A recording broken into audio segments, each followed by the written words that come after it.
les langues se délient. À quelques jours de la sortie de Spare, les mémoires du prince Harry, de nombreux extraits fuitent dans la presse. Ce jeudi 5 janvier, The Sun révèle que le mari de Meghan Markle aurait pris de la drogue à l'âge de 17 ans. Le duc de Sussex joue carte sur table. Ce jeudi 5 janvier, de nombreux médias se sont procurés quelques passages du livre très attendu de Harry, Spare. Et parmi les quelques indiscrétions révélées par le média en ligne, on apprend que le père d'Archie et Lilibet aurait tué 25 personnes en Afghanistan. Pour rappel, le fils du roi Charles III s'est engagé dans l'armée britannique plusieurs années. Une première fois en 2007, puis une seconde fois entre 2012 et 2013.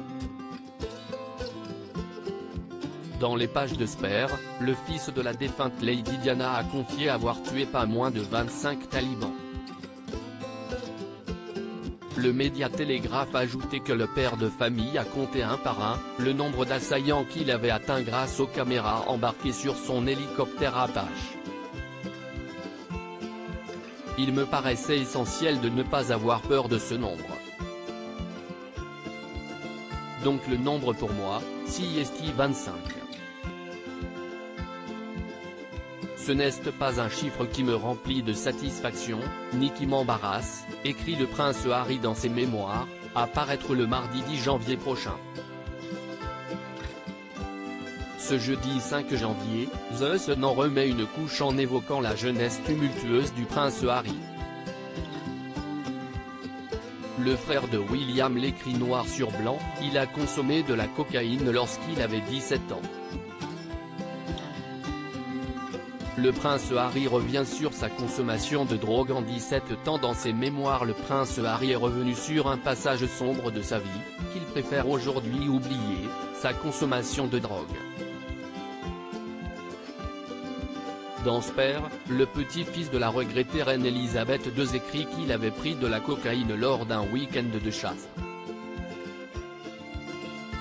On m'a proposé une ligne et ensuite, j'en ai encore pris, écrit celui qui vit désormais aux États-Unis.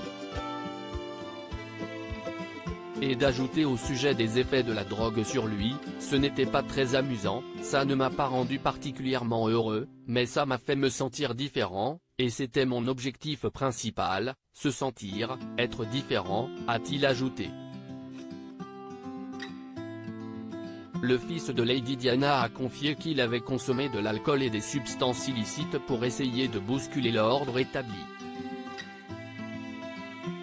En l'apprenant, Charles III avait immédiatement conduit son fils dans un centre de désintoxication pour rencontrer d'anciens drogués.